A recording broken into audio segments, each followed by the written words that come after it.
We are joined by Leona Kleynhans, a DA member of the Free State Legislature, who first reported the matter to the Public Protector in 2015. Leona, thank you so much for your time tonight. I mean, things have gotten to this point. This is really quite a significant move that we have seen by the NPA. Do you feel vindicated? Yes, I feel relieved. After 5 years, more than 5 years, that we have been fighting to have this exposed and for justice to be done, we feel relieved that at last that justice is on the doorstep. How significant was this day for you? Because you have been someone that, has been bringing this matter to the fore, and you have been also at the forefront of its fight. Well, yes.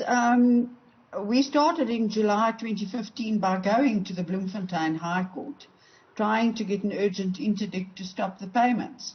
At that point, 130 million still needed to be paid out, or was due to be paid out. So we were hoping that we would be able to stop that. Unfortunately, that was not successful. So we then went to the Public Protector. The Public Protector investigated or was working on her report since October 2015, and the report was released in May this year. This was what then prompted us to go to the Hawks to lay charges against the former MEC, Mlamleli. She had actually been the second respondent in our case of July 2015. And also against AceMagashule, because the legal advisor who had to defend the MEC sat in the Premier's office. So, of course, in terms of this Prevention and Combating of Corrupt Activities Act, a person in authority who knows about an illegal activity or a crime taking place must act to stop it or to report it. And neither the MEC nor the Premier did that. So that was what prompted us to lay charges. Now, we saw in the court today that there are 21 counts. So it is clear that obviously the investigators, the Special Investigating Unit, have done further investigation, obviously, and have probably found a lot more evidence than what we could actually hand over at the time. And there's a lot of those that support the Secretary-General who were outside court saying that these are just political charges and, saying that there's political machinery that is being used here to settle, political scores. What do you say to that? Yes, well, it is interesting and it is indicative of the ANC's scrambled position on corruption. They speak against corruption, but when criminal charges are laid against one of their top leaders, then they are unable to really act.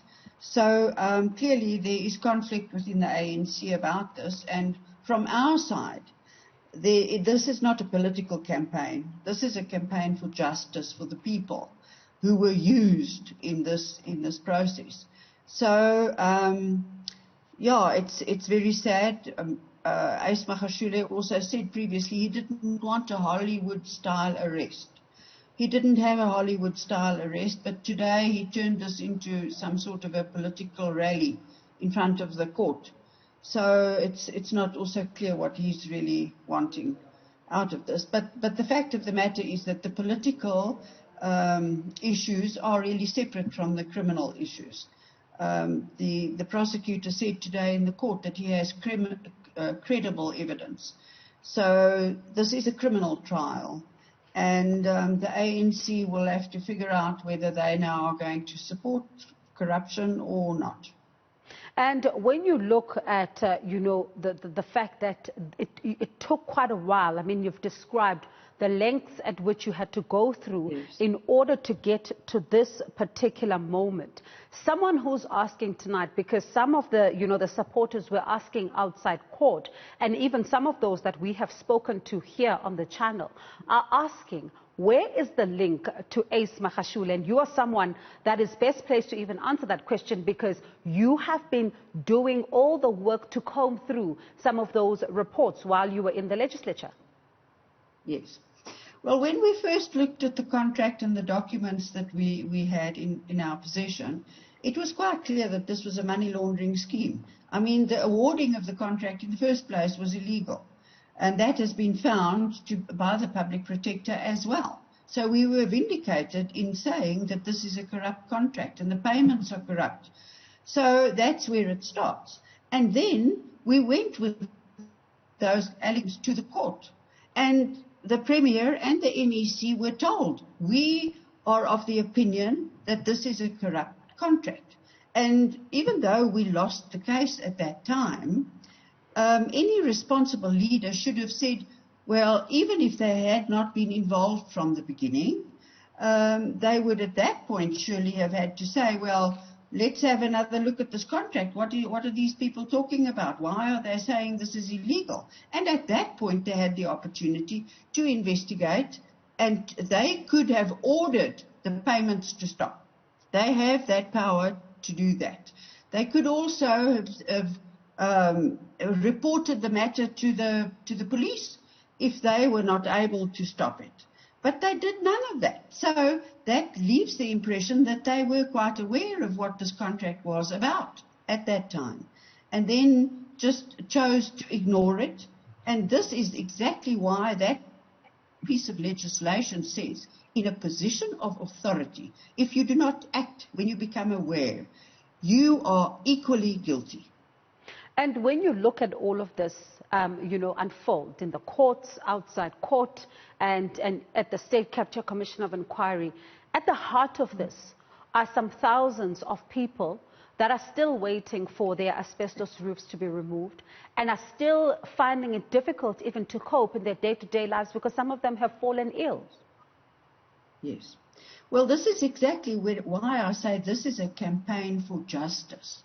Because the whole asbestos story and the poisonous asbestos roofs and all of this was used as the justification to embark on this contract. But at the end of the day, it did absolutely nothing to improve the lives of those people. There are over 32,000 families still living with asbestos roofs. I went there last week and they said nobody from government has been here or come and spoken to us or said that they're going to replace the roofs or anything. So, I mean, that's also clear that the asbestos story was just the cover that was used in order to get money out of the government coffers and into the pockets of other people. All right. Thank you so much for your time tonight. That's Leona Kleynhans, who's a DA member of the Free State Legislature.